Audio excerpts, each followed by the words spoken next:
ദൈവം ഓരോ മുന്നറിയിപ്പുകൾ നമുക്ക് തരുമ്പോൾ നമ്മൾ അതിനെ ഗൗരവത്തോടെ എടുക്കണം. നമ്മൾ വിശുദ്ധിയോടെ ജീവിക്കണമെന്നത് ദൈവത്തിൻ്റെ ആഗ്രഹമാണ്. നമ്മൾ ജീർണിച്ചു പോകാനുള്ളവരല്ല. അതുകൊണ്ട് നമ്മൾ കുറച്ചുകൂടി ദൈവം ആഗ്രഹിക്കുന്ന കുറേ കൂടി ആഴമുള്ള പാഠങ്ങൾ നമ്മൾ പഠിക്കാനായിട്ട് ആഗ്രഹിക്കണം. നമ്മൾ കുറേ കൂടി നമ്മുടെ ആത്മാവിൻ്റെ ജീവിതാവസ്ഥകളെക്കുറിച്ചൊക്കെ വിലയിരുത്താനും ധ്യാനിക്കാനുമൊക്കെ നമ്മൾ പ്രത്യേകം ശ്രദ്ധിക്കണം. ഹല്ലേലൂയ. സ്നേഹത്തോടെ പറഞ്ഞേ ഹല്ലേലൂയ. സന്തോഷത്തോടെ ഹല്ലേലൂയ. ഹെബ്രായർക്കുള്ള ലേഖനം 5-ാം അധ്യായത്തിൻ്റെ 11 മുതൽ 11-ാം അധ്യായം ഒന്ന് വായിക്കാം. 11-ാം വാക്യം. ഹെബ്രായർ 5:11 വാക്യം. ഇതേക്കുറിച്ച് ഇനിയും ധാരാളം ഞങ്ങൾക്ക് പറയാനുണ്ട്.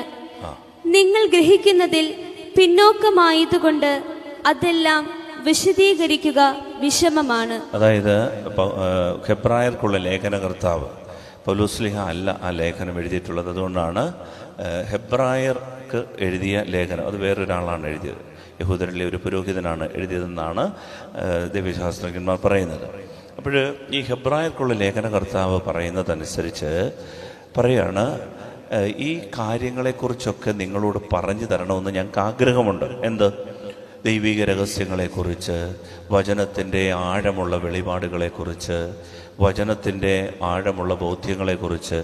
അപ്പോൾ അതേക്കുറിച്ചൊക്കെ പറയുമ്പോൾ ലേഖനകർത്താവിന് മനസ്സിലായി ഈ ഹെബ്രായ സഭയ്ക്ക് വേണ്ടുന്നത്ര പരിജ്ഞാനമില്ല, വേണ്ടുന്നത്ര ഗ്രഹണശക്തിയില്ല. കേൾക്കും, എല്ലാം ഇരുന്ന് കേൾക്കും, എല്ലാം കേൾക്കും, പക്ഷെങ്കിൽ അവർക്ക് അത് ഉൾക്കൊള്ളാനുള്ള ഒരു പൊട്ടൻഷ്യനില്ല.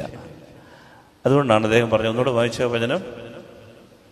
ഇതേക്കുറിച്ച് ഇനിയും ധാരാളം ഞങ്ങൾക്ക് പറയാനുണ്ട്. ഒത്തിരി പറയാനുണ്ട്. ഈ പുസ്തകത്തിൽ കുറിച്ച് ദൈവിക രഹസ്യങ്ങളെ കുറിച്ച് ഒരുപാട് പറയാനുണ്ട്. പക്ഷേ നിങ്ങൾ ഗ്രഹിക്കുന്നതിൽ പിന്നോക്കമായതുകൊണ്ട്. ഗ്രഹിക്കുന്നതിൽ പിന്നോക്കം എന്ന് പറഞ്ഞാൽ കാര്യം കേൾക്കും, പക്ഷെ ഗ്രഹിക്കുകയല്ല. എല്ലാം ഇങ്ങനെ കേട്ട് ഇതുവഴി ഇറങ്ങിപ്പോവും, തലയുടെ മുകളിൽ കൂടെ എല്ലാം പോവും, ഒന്നും ഹൃദയത്തിലേക്ക് വരുന്നില്ല. അങ്ങനെ ഒരവസ്ഥയുണ്ട്. നമുക്കെല്ലാം അറിയാം, നമുക്ക് നല്ല പാരമ്പര്യമുണ്ട്, നമുക്ക് നല്ല എല്ലാ കാര്യങ്ങളെക്കുറിച്ചും ജ്ഞാനം ഉണ്ടെന്ന് തോന്നും, പക്ഷേ ഗ്രഹണശക്തിയില്ല. എന്നിട്ട് അടുത്ത വചനം പറയാണ്, പിന്നോക്കമായതിനാൽ അതെല്ലാം വിശദീകരിക്കുക വിഷമമാണ്. ഞങ്ങൾ വെറുതെ ഇങ്ങനെ പറയാവുന്നേ ഉള്ളൂ, വിഷമപ്പെടാവുന്നേ ഉള്ളൂ. ആര്? ഞങ്ങൾ. ഇത് പറയുന്നവരിതെല്ലാം ഇങ്ങനെ വിഷമിച്ച് പറയാവുന്നേ ഉള്ളൂ, പക്ഷേ ഒന്നും ഗ്രഹിക്കത്തില്ല, സമയം വേസ്റ്റ് ആക്കാവുന്നേ ഉള്ളൂ. അതുകൊണ്ടാണ് 6-ാം അധ്യായം 1-ാം വാക്യം കൂടെ വായിക്കാമോ? ഹെബ്രായർ 6:1. അതിനാൽ ക്രിസ്തുവിന്റെ വചനത്തിന്റെ പ്രഥമ പാഠങ്ങൾ പിന്നിട്ട് നമുക്ക് പക്വതയിലേക്ക് വളരാം. നമുക്ക് കുറച്ചുകൂടെ പക്വത വേണം. ദൈവം പറയാണ്, ദൈവത്തിൻ്റെ ആത്മാവ് പറയാണ്, നമ്മൾ ഈ ക്രിസ്തീയ ബാലപാഠങ്ങൾ എന്ന് പറഞ്ഞാൽ എന്നും തന്നെയും കൊന്നും പിന്നെയും നമ്മൾ ഈ പാപത്തെക്കുറിച്ച് തന്നെയും പിന്നെയും നമ്മൾ ഈ മാമോദീസായെക്കുറിച്ച്, കുർബാനയെക്കുറിച്ച്, കുമ്പസാരത്തെക്കുറിച്ച്, അനുതാപത്തെക്കുറിച്ച്, ദൈവവചനത്തെക്കുറിച്ച്, ഇതൊക്കെ ബാലപാഠങ്ങളാണ്. ഇതൊക്കെ പ്രഥമ പാഠങ്ങളാണ്. LKG UKG ആണ്. നമുക്ക് MA PG ഒക്കെ ഉണ്ട്. ക്രിസ്തീയ രഹസ്യത്തിൻ്റെ ആഴങ്ങളിലേക്ക് നമ്മൾ വളർന്നിട്ടില്ല. അത് വളർന്നെങ്കിൽ മാത്രമേ പക്വത വരത്തുള്ളൂ. അതുകൊണ്ടാണ് ഗ്രഹിക്കുന്നതിൽ പിന്നോക്കമായതിനാൽ നമുക്ക് പക്വത ഇല്ലാതാകുക. അതുകൊണ്ടാണ് വളരെ പെട്ടെന്ന് നമ്മൾ മുറിവുകളിലേക്ക്, കലഹങ്ങളിലേക്ക്, വഴക്കുകളിലേക്ക്, യുദ്ധങ്ങളിലേക്കൊക്കെ വീഴും. അപ്പം നമുക്ക് ദൈവസന്നിധിയിൽ നമുക്ക് ഒരു പക്വത വരുന്നില്ല. ഹല്ലേലൂയ. മനസ്സിലാവുന്നില്ല. ഹല്ലേലൂയ. ഹല്ലേലൂയ. എൻ്റെ പ്രിയപ്പെട്ടവരെ, അതുകൊണ്ടാണ് നമ്മൾ ജീർണിച്ചു പോകാൻ ഇടവരാൻ സാധ്യതയുണ്ട്. നമ്മൾ പുറമേ നമ്മൾ കുഴപ്പമില്ല എന്നൊക്കെ കരുതും, പക്ഷേ നമ്മുടെ ഉള്ളിലൊരു ജീർണാവസ്ഥ, അതിനെക്കുറിച്ചൊരു അറിവും ജ്ഞാനവും നമുക്ക് ഉണ്ടാകണം. ഒരു ഉദാഹരണം പറഞ്ഞാൽ, നമ്മൾ ദൈവത്തെ ആരാധിക്കാൻ ഇവിടെ വരുന്നു. ദൈവത്തെ ആരാധിക്കാനായിട്ട് ഇവിടെ വരുമ്പോൾ നമുക്കറിയാം ഈ ആലയത്തിൽ ദൈവത്തിൻ്റെ മഹത്വം, ദൈവത്തെ ആരാധിക്കാനായിട്ട് ദൈവമഹത്വം അപ്പോൾ ഇവിടെ ഉണ്ട് എന്ന തിരിച്ചറിവോടെ നിന്ന് ആരാധിക്കുന്ന എത്ര പേരുണ്ട്? അതോ എന്തെങ്കിലും അത്ഭുതം കാണട്ടെ എന്ന് കരുതി ആരാധിക്കുന്നവരുണ്ട്? അത്ഭുതങ്ങളൊക്കെ ദൈവം നടത്തും. അത്ഭുതങ്ങൾ ദൈവം നടത്തുക തന്നെ ചെയ്യും. ദൈവത്തെ സംബന്ധിച്ചിടത്തോളം അത്ഭുതങ്ങൾ ചെയ്യാൻ വലിയ പാടാണോ? അല്ല. കഴിഞ്ഞ ദിവസം ഇന്നും വന്നിട്ടുണ്ട്. അവർ കൊല്ലത്തുനിന്ന് വന്ന ഒരു അമ്മയപ്പനുമാണ്. കൊല്ലത്തുനിന്ന് ഒരു വന്നത് 27 വർഷമായി അവർക്ക് അനുവദിച്ച കൊല്ലം ജംഗ്ഷനിലുള്ള ഒരു 15 സെൻറ്റ് സ്ഥലം, ആ സ്ഥലത്തെ കടയും ഉൾപ്പെടെ 27 വർഷമായി അവർക്ക് തടസ്സമായിരുന്നു. അവർക്ക് വഴിയില്ല, നടവഴിയില്ലാത്ത രീതിയിൽ ആ കടക്കാരെല്ലാം കൂടെ ബുദ്ധിമുട്ടുണ്ട്. അവരുടെ വസ്തുവാണ്, കയ്യേറി അങ്ങനെ കടയിലെല്ലാം കൂടെ പ്രശ്നമായി. അങ്ങനെ അവിടെ വഴിയിൽ കൊണ്ട് ടോയ്ലറ്റും പണിത് ബാത്റൂമും പണിത് വെച്ച് ഇവർക്ക് വഴി നടപ്പ് പോലും പറ്റാത്ത അവസ്ഥയായി. 27 വർഷമായിട്ട് അവർ യുദ്ധത്തില്ല. കർത്താവ് ആരാധനയെ വന്ന് സമർപ്പിച്ച് പ്രാർത്ഥിച്ചു. അവർ കഴിഞ്ഞ ആഴ്ചയിൽ വിധി വന്നു. കർത്താവ് അതെല്ലാം സെറ്റിൽ ചെയ്ത് കൊടുത്തു. അവർക്ക് അവകാശപ്പെട്ടതാണ്. അത് അവർ മറ്റു എതിർ പാർട്ടി കൈയേറിയ ആ ഡോക്യുമെൻ്റ് കോടതി റദ്ദാക്കി. അപ്പം അത് ദൈവം അത്ഭുതങ്ങൾ ചെയ്യും, ദൈവം അടയാളങ്ങൾ ചെയ്യും. പക്ഷെ ദൈവം ആഗ്രഹിക്കുന്നത് ഇവിടെ കടന്നു വരുന്ന ആളുകൾക്ക് ദൈവ ഭയമുണ്ടോ? അത്ഭുതങ്ങളും അടയാളങ്ങളും ഒക്കെ സ്വാഭാവികമായിട്ട് നടക്കും. പക്ഷെ ഇവിടെ വരുന്നവർക്ക് യഥാർത്ഥത്തിൽ ദൈവഭയമുണ്ടോ? വലുതരം വരുത്തി ഹാലേലുയ, സ്വരം വരുത്തി ഹാലേലുയ, ഹാലേലുയ. അതുകൊണ്ട് ആ ദൈവഭയം ഇല്ലാതെ പോയാൽ നമ്മൾ ജീർണിച്ചു പോകും, നമ്മൾ ജീർണത അനുഭവിക്കും. അതുകൊണ്ടാണ് ഈ അഹങ്കാരം, പിടിവാശി, ഏകാധിപത്യ പ്രവണത, അഴിമതി, കോഴ, സ്വജനപക്ഷപാതം, അധികാരപ്രമത്തത, സ്വാർത്ഥത, ധാർമ്മികത നഷ്ടപ്പെടുന്ന ജീവിതം, അങ്ങനെ നമ്മുടെ പള്ളികളും നമ്മുടെ വീടുകളും നമ്മുടെ വ്യക്തി ജീവിതങ്ങളുമൊക്കെ ഈ ജീർണതയ്ക്ക് അടിപ്പെട്ടു പോകുന്നു. ഈ ജീർണത മാറ്റിയാൽ, അവിശ്വസ്തത മാറ്റിയാൽ നമ്മളൊരു അനുഗ്രഹമായി മാറും. ഇല്ലയോ നമ്മുടെ ആത്മനാശം സംഭവിക്കും, നമ്മൾ അടുത്ത തലമുറയ്ക്കും കണക്ക് കൊടുക്കേണ്ടി വരും. Hallelujah, hallelujah. അതെല്ലാ മേഖലകളിലും ബാഹ്യരൂപം ശ്രദ്ധിച്ചു കഴിഞ്ഞാൽ നമുക്ക് നല്ല പള്ളിയുണ്ട്, ആരാധനയുണ്ട്, എല്ലാ കാര്യങ്ങളും ക്രമമായിട്ട് നടക്കുന്നു എന്ന് തോന്നും. പക്ഷേ ആന്തരികത നഷ്ടപ്പെടും. ആന്തരികത, അതാണ് ദൈവത്തിൻ്റെ ആത്മാവ് എന്നും സങ്കടത്തോടെ മുന്നറിയിപ്പ് തരുന്നത്. ആന്തരികത നഷ്ടപ്പെടരുത്. പിശാചിൻ്റെ കെണിയിൽ, നുണകളിൽ വീഴരുത്. അവൻ തരുന്ന നുണകളിൽ വീണ് ഭിന്നതകളും കലഹങ്ങളും ഉണ്ടാക്കരുത്. ദുശ്ചിന്തകളും ദുർവ്യാപാരങ്ങളും ഉണ്ടാകരുത്. നമുക്ക് കാട്ടിക്കൂട്ടലുകളാകരുത് നമ്മുടെ പള്ളിയിലെ ആഘോഷങ്ങൾ. നമ്മുടെ ആത്മീയ ജീവിതം വെറും ബാഹ്യരൂപത്തിൻ്റെ ഇത് മാത്രമാകരുത്. എല്ലാവരും കാണുമ്പോൾ ക്രിസ്ത്യാനിയാണെന്ന് തോന്നും, പക്ഷേ പക്വതയില്ലാതെ, ഗ്രഹിക്കാൻ കഴിവില്ലാതെ നമ്മൾ നശിച്ചു പോകും. Hallelujah, hallelujah, hallelujah. അതുകൊണ്ട് എൻ്റെ പ്രിയപ്പെട്ടവരെ, ഒരുപാട് കുഞ്ഞുങ്ങൾ, ഒരുപാട് കുടുംബങ്ങൾ ജീർണതയ്ക്കടിപ്പെട്ട് ജീവിക്കുന്നു. അങ്ങനെ ഒരു അവസ്ഥ നമുക്ക് ജീവിതത്തിൽ ഉണ്ടാകരുത്. ഒരിക്കൽ ഒരാൾ വന്ന് സങ്കടത്തോടെ പറഞ്ഞാണ്, വെച്ചാൽ ഞാൻ എൻ്റെ മകൻ്റെ കല്യാണത്തിന് ഒരു കത്തോലിക്ക മാട്രിമണി സൈറ്റിൽ ഞാൻ അന്വേഷിച്ചപ്പോൾ ഒരു കുട്ടി, അവളുടെ മാതാപിതാക്കളും വീടും അവളുടെ പഠനവും അവളുടെ ഫോട്ടോയൊക്കെ കണ്ടപ്പോൾ എൻ്റെ മകന് നല്ലതാണ് എന്ന് തോന്നി. ഞാനിങ്ങനെ അത് മുഴുവൻ അന്വേഷിച്ചു. പിന്നെ ഇൻട്രസ്റ്റൊക്കെ അയച്ചു. അത് കഴിഞ്ഞപ്പോഴാണ് അതിനകത്തൊരു ഹാബിറ്റ് കോളമുണ്ട്, സ്വഭാവത്തെക്കുറിച്ചൊരു കോളം. അതിനകത്ത് ഇങ്ങനെ എഴുതിയിട്ടുണ്ട്, ഡ്രിങ്ക്സ് ഒൺലി അറ്റ് പാർട്ടീസ്. ആര്? പെങ്കൊച്ച്. വെള്ളം മദ്യമേ പാർട്ടികളിൽ മാത്രമേ വെള്ളം അടിക്കത്തുള്ളൂ, വീട്ടിൽ വെച്ച് കഴിക്കത്തില്ല. അത് ഹാബിറ്റ് കോളത്തിൽ എഴുതി വെച്ചിരിക്കുകയാണ്. അദ്ദേഹം ഇങ്ങനെ ഈ വേദനയോട് വന്നിട്ട് പറയും, എൻ്റെ അച്ഛാ, നല്ലൊരു കത്തോലിക്ക കുടുംബം ആയതുകൊണ്ട് വലിയ കാര്യത്തിൽ ഞാൻ വന്ന് അന്വേഷിച്ചതാ. പക്ഷെ ഇതൊന്നും ഈ ജീർണതകളൊന്നും ജീർണതയേ അല്ല എന്ന രീതിയിൽ അപക്വമായി ജീവിക്കുന്ന ആളുകൾ ഒരുപാടുണ്ട്. Hallelujah, hallelujah. ഒരിക്കലും ഒരു എക്സൈസ് വകുപ്പിലെ ഉദ്യോഗസ്ഥൻ എന്നെ വിളിച്ചിട്ട് പറഞ്ഞു, എൻ്റെ അച്ഛാ, ഈ പള്ളിയല്ല, ഇതിനു മുമ്പ് ഞാൻ പത്തനംതിട്ട രൂപതയിൽ തന്നെ 10-17 പള്ളികളിലിരുന്നാണ്. അപ്പോൾ അതുകൊണ്ട് പല പള്ളികളിലും ഇരുന്നാണ്. അപ്പോൾ അതുകൊണ്ട് 17 വർഷത്തോളമായിട്ട്. അപ്പോൾ അതുകൊണ്ട് ഈ പള്ളികളിൽ ഒരു പള്ളിയെ വിളിച്ചിട്ട് പറഞ്ഞു, അച്ഛാ, അച്ഛൻ്റെ പള്ളിയെയും ഈ എക്സൈസ് വകുപ്പ് സ്കെച്ച് ചെയ്തിട്ടുണ്ട്. കാരണം അച്ഛൻ്റെ പള്ളിയിൽ MCYM കൂടി നടക്കുന്ന കഞ്ചാവ് കുട്ടന്മാരുണ്ടെന്ന്. കഞ്ചാവിന് അടിപ്പെട്ട് കഴിയുന്നവർ, മയക്കുമരുന്ന് MDMA അടിപ്പെട്ട് കഴിഞ്ഞു. എന്നാൽ അവർ വന്ന് അച്ഛൻ ഈശോമിശിഹായ്ക്ക് സ്തുതി പറയും. അവർ തന്നെ വന്ന് പള്ളിയിലെ MCYM മീറ്റിങ്ങിൽ കൂടും. അവർ ചാരിറ്റി ജീവകാരുണ്യ പ്രവർത്തനത്തിന് വണ്ടി പിടിച്ച് പല സ്ഥലങ്ങളിൽ പോകും. അവർ തന്നെ പക്ഷേ ബിവറേജസിൻ്റെ മുൻപിൽ ക്യൂ നിൽക്കും. അപ്പം അതുകൊണ്ട് ഇത് തമ്മിലുള്ള തെറ്ററിയുന്നില്ല, ശരിയും തെറ്റും അറിയുന്നില്ല. ഇതാണ് അപക്വത. ഗ്രഹിക്കാനുള്ള കഴിവില്ല, ജീർണതകളെക്കുറിച്ച് ബോധമില്ല. എന്താണ് ഈ പള്ളിയുടെ ദൗത്യം, എന്താണ് എന്നെ ദൈവം ഏൽപ്പിച്ചിരിക്കുന്ന ദൗത്യം?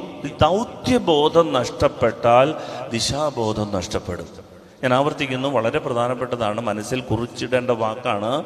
ദൗത്യബോധം നഷ്ടപ്പെട്ടാൽ എന്തിന് ജീവിക്കുന്നു എന്ന ദിശാബോധം നഷ്ടപ്പെടും. എന്താണ് എൻ്റെ ഉത്തരവാദിത്വം? ഉദാഹരണത്തിന്, ഞാനൊരു പുരോഹിതൻ എന്ന നിലയിൽ എൻ്റെ ദൗത്യം അത് പഠിപ്പിക്കുക, വിശുദ്ധീകരിക്കുക, നയിക്കുക. ഇതാണ് എൻ്റെ ദൗത്യം. പഠിപ്പിക്കുക, ഇത് ഞാൻ പഠിപ്പിക്കും, ഇതെവിടെ പോയാലും പഠിപ്പിക്കും. മരണം വരെയും എൻ്റെ ദൗത്യം എന്ന് പറഞ്ഞാൽ പഠിപ്പിക്കുക. 2, കൂദാശകൾ അനുഷ്ഠിച്ച് വിശുദ്ധീകരിക്കുക. 3, ഒരു സമൂഹത്തെ നയിക്കുക, ദൈവത്തെങ്കിലേക്ക് നയിക്കുക. ഇതാണ് 3 എൻ്റെ ദൗത്യം. അത് വത്തിക്കാൻ സെക്കൻഡ് വ്യക്തമായി പൗരോഹിത്യത്തെക്കുറിച്ച് പറഞ്ഞിരിക്കുന്ന പാഠമാണ്, സഭ പഠിപ്പിക്കുന്ന പാഠമാണ്, ബൈബിൾ പഠിപ്പിക്കുന്ന പാഠമാണ്, ഈശോയുടെ ജീവിതമാണ്. വിശുദ്ധീകരിക്കുക, നയിക്കുക, പഠിപ്പിക്കുക. ഇത് എൻ്റെ ഉത്തരവാദിത്വം. ഇത് ഞാൻ മറന്നിട്ട് വേറെ എന്ത് ചെയ്യാൻ പോയാലും അതിൽ തന്നെ എൻ്റെ നാശം. പ്രത്യേകിച്ച് പിശാചൊന്നും വരണ്ട എൻ്റെ ജീവിതത്തിൽ, ഞാൻ സ്വയം നശിച്ചു പോകും. ഉദാഹരണത്തിന്, ഈ മൈക്കിൻ്റെ ലക്ഷ്യം എന്ന് പറയുന്നത് ശബ്ദം ഉറക്കെ കേൾപ്പിക്കുക എന്നുള്ള. ഈ മൈക്ക് എന്തിനാ? ശബ്ദം ഉച്ചത്തിൽ കേൾപ്പിക്കുക, ഇതാണ് ഇതിൻ്റെ ലക്ഷ്യം. ഇത് എടുത്ത് ഞാൻ പട്ടിക്കിട്ടെറിഞ്ഞാലോ, അതോടുകൂടി മൈക്കിൻ്റെ ഓട്ട കഴിഞ്ഞു, മൈക്കിൻ്റെ ഉപയോഗം തീർന്നു. അതുകൊണ്ടാണ് നമ്മളെയൊക്കെ സൃഷ്ടിക്കുമ്പോൾ ഒരു കാറ്റലോഗുണ്ട്. ദൈവം നമ്മളെ സൃഷ്ടിച്ചപ്പോൾ ഈ പുസ്തകത്തിൽ വ്യക്തമായിട്ട് എഴുതിയിട്ടുണ്ട് എന്താണ് നിന്റെ ദൗത്യം. ഇതാണ് കാറ്റലോഗ്. ഇതനുസരിച്ച് നമ്മൾ ജീവിക്കുന്നില്ലെങ്കിൽ നമ്മളിൽ തന്നെ നാശം. ഈ പള്ളിയെ സൃഷ്ടിച്ചപ്പോൾ ദൈവത്തിനൊരു ലക്ഷ്യമുണ്ട്, ദൈവമഹത്വം കാണുക, ദൈവത്തെ ആരാധിക്കുക. അതിനെതിരായിട്ട് ഈ പള്ളിയിൽ എന്തെങ്കിലും നടന്നാൽ പള്ളിയുടെ നാശം. അതിന് പ്രത്യേകിച്ച് നശിപ്പിക്കാൻ വേണ്ടി ആരും വേണ്ട. ദൈവം ആഗ്രഹിക്കുന്ന ഒരു ലക്ഷ്യമുണ്ട് ഈ പള്ളിക്ക്. അത് നടത്താതെ നമ്മൾ ഈ പള്ളിയെ ഏതെങ്കിലും വിധത്തിൽ സ്വാർത്ഥ ലാഭത്തിനും നമ്മുടെ അധികാര പ്രമത്തതയ്ക്കും നമ്മുടെ പിടിവാശിക്കും അഹങ്കാരത്തിനും ഒക്കെ വിനിയോഗിച്ചാൽ അതിൽ തന്നെ പള്ളി നശിച്ചു, അതോടെ നമ്മൾ നശിച്ചു. അതുകൊണ്ട് എന്താണ് ദൗത്യമെന്ന് മനസ്സിലാകാതെ ജീവിച്ചാൽ ദിശാബോധം നഷ്ടപ്പെടും. നമ്മുടെ കണക്ക് കൊടുക്കേണ്ടി വരും. നമ്മൾ അടുത്ത തലമുറയ്ക്ക് വേണ്ടി ദൈവമാക്കി പള്ളി, അവർക്ക് ഈ പള്ളിയെ കുറിച്ചുള്ള ബോധ്യമില്ലാതെ പോകും. അപ്പോൾ അടുത്ത തലമുറയ്ക്ക് ദിശാബോധം നഷ്ടപ്പെടും. ഹല്ലേലൂയ. സന്തോഷത്തോട് പറഞ്ഞേ ഹല്ലേലൂയ, സ്നേഹത്തോടെ ഹല്ലേലൂയ. അപ്പം അതുകൊണ്ട് നമുക്ക് ദൈവം മുമ്പാകെ, ദൈവത്തിൻ്റെ സന്നിധിയിൽ നമുക്കൊരു ദൗത്യബോധമുണ്ടാകും. ദൗത്യബോധം പലപ്പോഴും നമ്മൾ ജീർണിച്ചു പോവുകയാണ്. ഒരിക്കലും ഒരു കൊച്ചു പയ്യൻ, എനിക്ക് വളരെ സങ്കടം തോന്നി. അവൻ MCYM കയറി വന്ന് അവൻ ജില്ലാതലത്തിലും അവൻ വലിയ നേതൃത്വമൊക്കെ കൊടുത്തൊരു പയ്യനാണ്. പക്ഷേ ഈ PUBG ഒക്കെ നിരോധിക്കുന്നതിന് മുമ്പാണ് അവൻ ഈ PUBGയിൽ അടിമപ്പെട്ടുപോയി. PUBG ഗെയിം കളിച്ച് അവസാനം അവൻ്റെ വീട്ടിൽ പേരൻസ് എന്നെ വിളിച്ചിട്ട് വെച്ചാൽ ഒന്ന് വരണം. അങ്ങനെ അവനെ കാണുന്ന കാഴ്ച, അവൻ്റെ പേരവന് എഴുതാൻ പറ്റാത്ത അവസ്ഥയായി. അവൻ്റെ ബ്രെയിനും അവൻ്റെ കൈ നമ്മൾ കോർഡിനേഷൻ വിട്ടുപോയി. രാത്രി മുഴുവൻ ഈ ഗെയിമിന് അടിപ്പെട്ട് അവൻ്റെ ലക്ഷ്യബോധം നഷ്ടപ്പെട്ട് അവൻ്റെ പേരെന്താന്ന് ചോദിച്ചാൽ അവന് എഴുതാൻ പറ്റാത്ത അവസ്ഥയാണ്. വേറൊരു പയ്യനെ സംബന്ധിച്ച് അവൻ കളിച്ച് ഇങ്ങനെ അവന് ഭക്ഷണം കഴിക്കാൻ ഇപ്പോൾ അവൻ്റെ കോർഡിനേഷൻ നഷ്ടപ്പെട്ടു പോയി. എന്ന് പറഞ്ഞാൽ പാത്രത്തിലേക്ക് ഭക്ഷണം അവന് ഇളക്കാൻ അറിയാം, പക്ഷേ ഇളക്കിയ ഭക്ഷണം എടുത്ത് വായിലേക്ക് വെക്കാനുള്ള ബ്രെയിൻ്റെ കോർഡിനേഷൻ പോയി. ഇളക്കിക്കൊണ്ടിരിക്കുക, കഴിക്കാൻ അറിയത്തില്ല. പ്രിയപ്പെട്ടവരെ, നമ്മൾ മനസ്സിലാക്കണം, ഇതൊന്നും നമ്മൾ മറ്റുള്ളവരെ കുറിച്ചല്ല പറയുന്നത്. പള്ളിയിൽ വരികയും പ്രാർത്ഥിക്കുകയും ധൂപക്കുറ്റി എടുക്കുകയും വിശ്വാസത്തോടെ കർത്താവ് അച്ഛന് സ്തുതി ചൊല്ലുകയും അച്ഛൻ്റെ കൂടെ നിൽക്കുകയും എന്ന നിലയിൽ ശക്തമായി നിൽക്കുകയും ചെയ്ത പിള്ളേർക്ക് നമ്മുടെ കണ്ണിൻ്റെ മുമ്പിൽ ഇടയിൽ നടക്കുന്ന കാര്യങ്ങളായത്. ഇതാണ് ജീർണത. ജീർണിച്ചു പോവും, നമ്മുടെ സമൂഹം ജീർണിച്ചു പോവും, അടുത്ത തലമുറ ഇല്ലാതാകും. അങ്ങനെ ഒരു അവസ്ഥയിലേക്ക് പോകാതിരിക്കാൻ എൻ്റെ പ്രിയപ്പെട്ടവരെ വളരെ ശ്രദ്ധിച്ച് മനസ്സിലാക്കണം.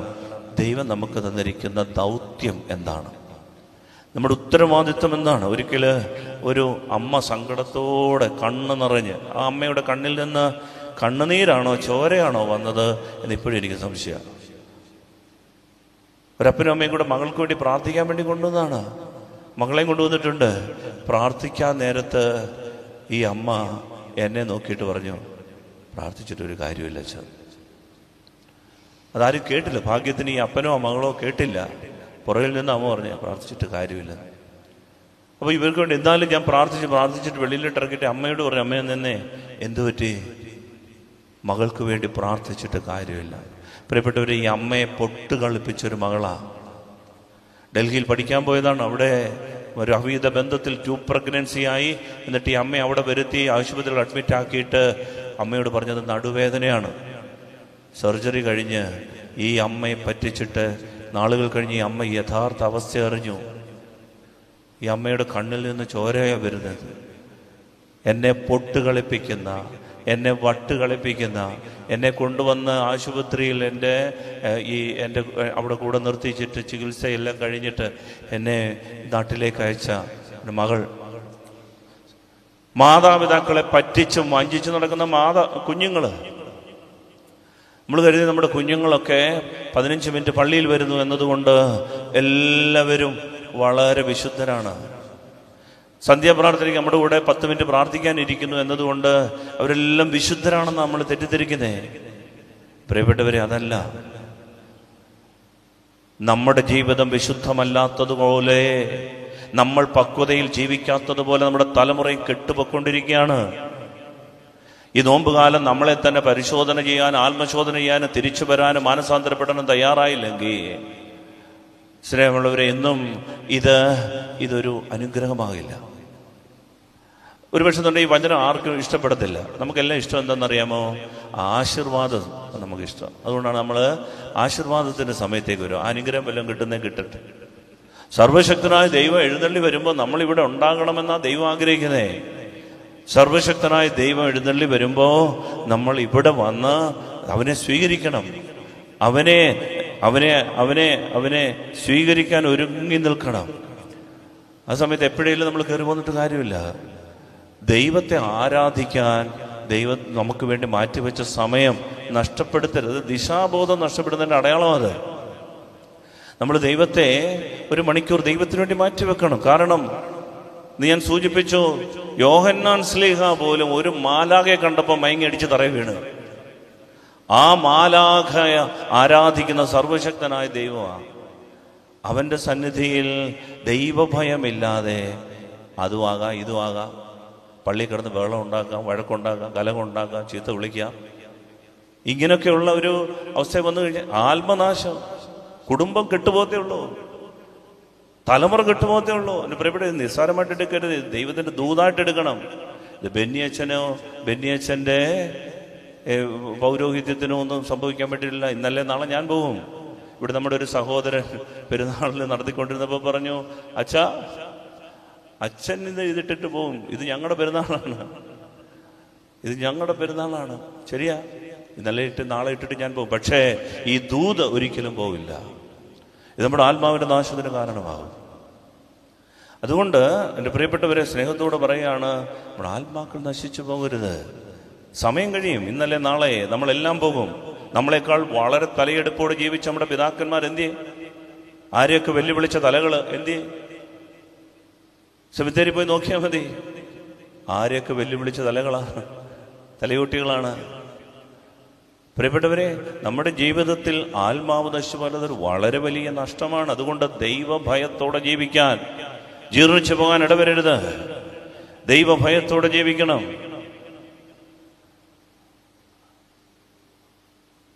പ്രിയപ്പെട്ടവരെ, ഈ ഒരു പെൺകുട്ടി, അവളെ ഇപ്പൊ ബാംഗ്ലൂർ പഠിക്കാനായിട്ട് വിട്ടതാ. അപ്പനും അമ്മയും വേദനയോട് പറഞ്ഞു, അവൾക്ക് ഫീസ് അടയ്ക്കാൻ പൈസ ഇല്ല. അപ്പോൾ ഒരു തവണ അപ്പനെ വിളിച്ചപ്പോൾ അവൾ പറഞ്ഞു, അപ്പാ ഈ ആഴ്ച ഫീസ് അടച്ചില്ലെങ്കിൽ എന്നെ ഇവിടുന്ന് പറഞ്ഞു വിടും. വേദനയോട് ഈ മനുഷ്യൻ കൂലിവേലക്കാരനാ, ബാങ്കിൽ ചോദിച്ചു, അതിന് താമസിച്ചുകൊണ്ടിരിക്കുക, ബാങ്കിൽ നിന്ന് പണം കിട്ടുന്നില്ല, ലോൺ കിട്ടുന്നില്ല. അപ്പോൾ വേദനയോട് ഈ മനുഷ്യൻ പറഞ്ഞു, എടി ഇവിടെ പണം കായ്ക്കുന്ന മരം വല്ലതും ഉണ്ടോടി, അതെല്ലാം കൂടി ഉലുത്തി നിനക്ക് തരാൻ വേണ്ടി. പ്രിയപ്പെട്ടവരെ, ഈ കൊച്ച് ഒരാഴ്ച കഴിഞ്ഞിട്ട് അവളുടെ കയ്യിൽ നിറയെ പണം.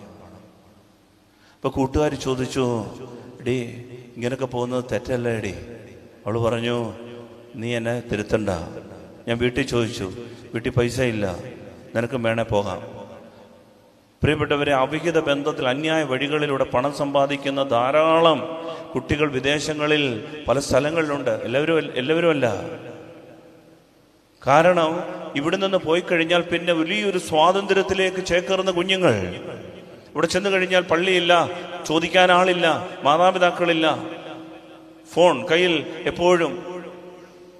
ഇന്ന് വേദനയുടെ ഒരപ്പൻ വന്ന് പറഞ്ഞതാണ്, മകൾക്ക് ഫോൺ ഇല്ലെങ്കിൽ പറ്റത്തില്ല അച്ഛാ, പഠിക്കണമെന്നുണ്ടെങ്കിൽ ഫോൺ വേണം, ഫോൺ കയ്യിലുണ്ടെന്നുണ്ടെങ്കിലേ പറ്റത്തുള്ളൂ അച്ഛാ. പ്രിയപ്പെട്ടവരെ, ദൈവത്തിൻ്റെ മുൻപാകെ ഞാൻ പറയട്ടെ, അത് പഠിക്കാൻ വേണ്ടിയിട്ടല്ല, അത് പഠിക്കാൻ വേണ്ടിയിട്ടല്ല ഫോണിൻ്റെ. ബാക്കി എല്ലാ കുട്ടികളുടെയും ഫോണ് അവർ വാങ്ങിച്ചു വെക്കും. പക്ഷേ ഈ കുട്ടിക്ക് മാത്രം നിർബന്ധം ഈ ഫോൺ ഉപയോഗിച്ചേ പറ്റൂ. എൻ്റെ പ്രിയപ്പെട്ടവരെ, ആ കുഞ്ഞിൻ്റെയൊക്കെ ജീവിതം എവിടെ എത്തിച്ചേരുമെന്ന് നമ്മൾ വിസ്മയിക്കണം. ഇത് അപകടത്തിലേക്കുള്ള നീക്കമാണ്. അതുകൊണ്ട് പാപബോധമില്ലാത്തൊരു തലമുറ പള്ളിയിൽ വരുമ്പോഴേ ഏത് ഉദ്ദേശത്തോടു കൂടിയാണ് നിൽക്കുന്നത്? പള്ളി വരുമ്പോഴും ആരെ കാണാനാണ് നിൽക്കുന്നത്? ദൈവത്തെ ആണോ അതോ മനുഷ്യരെ ആണോ? നമ്മുടെ ഇന്റൻഷൻ ഓഫ് ദ ഹാർട്ട് ദൈവം അത് ചോദ്യം ചെയ്യും. അതുകൊണ്ടാണ് ജ്ഞാനത്തിലേക്ക് വളരണം, പക്വതയിലേക്ക് വളരണം. ഇല്ലെങ്കിൽ ആത്മാവ് നശിച്ചു പോകും, ആത്മനാശമുണ്ടാകും. നമ്മൾ ഈ ചെയ്യുമ്പോഴെല്ലാം നമ്മുടെ ബോധം ദൈവത്തെ മഹത്വപ്പെടുത്താനാണോ? പ്രിയപ്പെട്ടവരെ, എന്നാൽ എല്ലാവരും അങ്ങനെയല്ല. വിശുദ്ധമായി ജീവിക്കുന്ന കുഞ്ഞുങ്ങളുണ്ട്. ഞാൻ പറഞ്ഞിട്ടുണ്ട്, എൻ്റെ കോളേജിൽ ഞാനൊരു കോളേജ് തുടങ്ങിയിട്ടുണ്ട്. ആ കോളേജിൽ 5 വർഷം ഞാൻ ശുശ്രൂഷ ചെയ്തതാണ്. അപ്പോൾ അവിടെ ആദ്യമായിട്ട് ജീസസ് യൂത്തിനെ അവിടെ എത്തിച്ച സമയത്ത് യുവജനങ്ങളെല്ലാവരും കൂടെ അവിടേക്ക് ഈ ജീസസ് യൂത്തിൻ്റെ ഒരു മീറ്റിംഗ് നടത്താൻ തീരുമാനിച്ചു. അപ്പോൾ ഞാൻ അവരോട് പറഞ്ഞ് അവരെ പ്രൊമോട്ട് ചെയ്തു, ഫെസിലിറ്റേറ്റ് ചെയ്തു. അപ്പോൾ ജീസസ് യൂത്തിൻ്റെ 2-3 കുട്ടികൾ അവർ കോളേജിലേക്ക് കയറി വരിക. അപ്പോൾ അവരെന്നെ വിളിച്ചു, അച്ഛൻ ഞങ്ങൾ കോളേജിൻ്റെ അടുത്ത് എത്തിയിട്ടുണ്ടെന്ന് പറഞ്ഞു. പക്ഷേ 3/4 മണിക്കൂറായിട്ട് ഇവരെ കാണാഞ്ഞത് കൊണ്ട് ഞാൻ ഇറങ്ങി നോക്കിയപ്പോൾ അന്ന് ആ കോളേജ് പണിതുകൊണ്ടിരിക്കുന്നതേ ഉള്ളൂ. ആ വഴി എന്ന് പറയുന്നത് ചെളി പിടിച്ചു കിടക്കുന്നൊരു വഴിയാണ്. ഈ വഴിയിലൂടെ ഞാൻ നോക്കുമ്പോൾ ഈ കുഞ്ഞുങ്ങൾ മുട്ടിന്മേൽ നീന്തി ജപമാല ചൊല്ലി കരണക്കൊന്ത ചൊല്ലി മെയിൻ റോഡിൽ നിന്ന് ഈ കോളേജ് വരെ ഏകദേശം, നിങ്ങളൊക്കെ എവിടെ പോയിട്ടുണ്ട്, ഏകദേശം ഒരു 2 വളവുണ്ട്. മാർ ക്രിസോസ്റ്റം കോളേജ്. ഈ കോളേജിൽ അന്ന് ഞാനത് തുടങ്ങുന്ന സമയത്ത്, ഈ കോളേജ് പണിയുന്ന സമയത്ത് വെറും വഴിയാണ്, മണ്ണാണ്. ആ മണ്ണിലൂടെ മുട്ടിന്മേ നീന്തി പ്രാർത്ഥിച്ചുകൊണ്ട് വരികയാണ് ഈ കുഞ്ഞുങ്ങൾ. പ്രാർത്ഥിക്കുന്നത് എന്താണെന്നറിയാമോ? കർത്താവേ, ഈ കോളേജിൽ ജീസസ് യൂത്ത് തുടങ്ങുമ്പോൾ അനേക കുഞ്ഞുങ്ങളെ ഈശോയ്ക്ക് വേണ്ടി നേടിയെടുക്കാനുള്ള കൃപ തരണേ. അങ്ങനെ വിശുദ്ധിക്ക് വില കൊടുത്ത് പ്രാർത്ഥിക്കുന്ന, കണ്ണുനീരോടെ ദൈവത്തെ വിളിക്കുന്ന കുഞ്ഞുങ്ങളുമുണ്ട്. അതുകൊണ്ട് വലിയ റിസൾട്ട് അവിടെ ഉണ്ടായി, ഞാൻ കാണുന്നുണ്ട്. അതിനുശേഷം 1 വർഷം കഴിഞ്ഞപ്പോൾ അവിടെ പ്രോ ലൈഫിൻ്റെ ഒരു വലിയ എക്സിബിഷൻ നടത്തി. അബോർഷനിലൂടെ വെട്ടിമുറിച്ച് കളയുന്ന കുഞ്ഞുങ്ങൾ, മാലാഖ കുഞ്ഞുങ്ങളുടെ കുറിച്ചുള്ള ഒരു ചിത്രീകരണം. പ്രിയപ്പെട്ടവരെ, ഞാൻ വേദനയോടെ കാണുന്നൊരു കാഴ്ച, ഈ അനേക കുഞ്ഞുങ്ങൾ, ആൺകുട്ടികളും പെൺകുട്ടികളും, ഈ കുഞ്ഞുങ്ങളുടെ ഈ ഫോർമാലിനൊക്കെ ഇട്ടിരിക്കുന്ന ഈ പല ആഴ്ചകളിൽ പ്രായമായ കുഞ്ഞുങ്ങൾ, അതിൻ്റെ ശവശരീരങ്ങൾ കണ്ടിട്ട് ഈ തേങ്ങുന്നത്, വേദനയോടെ തേങ്ങുന്നത് ഞാൻ കണ്ടു. അവരുടെ ജീവിതത്തിൽ അവരെടുത്തൊരു തീരുമാനം, ദൈവം എനിക്കൊരു കുഞ്ഞിനെ തന്നാൽ, ഒരു വിവാഹത്തിലൂടെ ദൈവം എന്നെ ഒരു അമ്മയാക്കിയാൽ, ഒരു അപ്പനാക്കിയാൽ, ആ കുഞ്ഞിനെ ഞാൻ ഒരിക്കലും വെട്ടിമുറിച്ച് കളയില്ല, അതിൻ്റെ ചോരയ്ക്ക് കണക്ക് കൊടുക്കാൻ ഞാൻ ഇടവരില്ല. അങ്ങനെ തീരുമാനമെടുത്ത അനേക യൂത്തിനെ ഞാൻ കണ്ടു. അത് അക്രൈസ്തവരായിട്ടുള്ള ആ കുഞ്ഞുങ്ങളും നാനാജാതി മതസ്ഥത്തിൽപ്പെട്ട ആളുകളും അങ്ങനെ തീരുമാനം എടുക്കുന്നുണ്ടപ്പോൾ എനിക്ക് മനസ്സിലായി, പ്രിയപ്പെട്ടവരെ, ഈ ജീസസ് യൂത്ത് തുടങ്ങാൻ അതിനുവേണ്ടി ഞാൻ മറ്റു സ്ഥലങ്ങളിൽ നിന്ന് എത്തിച്ച 3-4 കുഞ്ഞുങ്ങൾ, അവർ മുട്ടിന്മേൽ നീന്തി ചോര പൊടിഞ്ഞത്, വേദന സഹിച്ചത് സ്വർഗം വിലയിട്ടു. അങ്ങനെ ജീവിക്കുന്ന കുഞ്ഞുങ്ങളുമുണ്ട്. ഒരാളുടെ ജീവിതത്തിൽ ഒരു തീരുമാനം, എൻ്റെ കുഞ്ഞിനെ ഒരു ജോലിക്ക് വേണ്ടി, ഒരു സൗകര്യത്തിന് വേണ്ടി ഞാൻ വെട്ടിമുറിച്ച് കളയില്ല.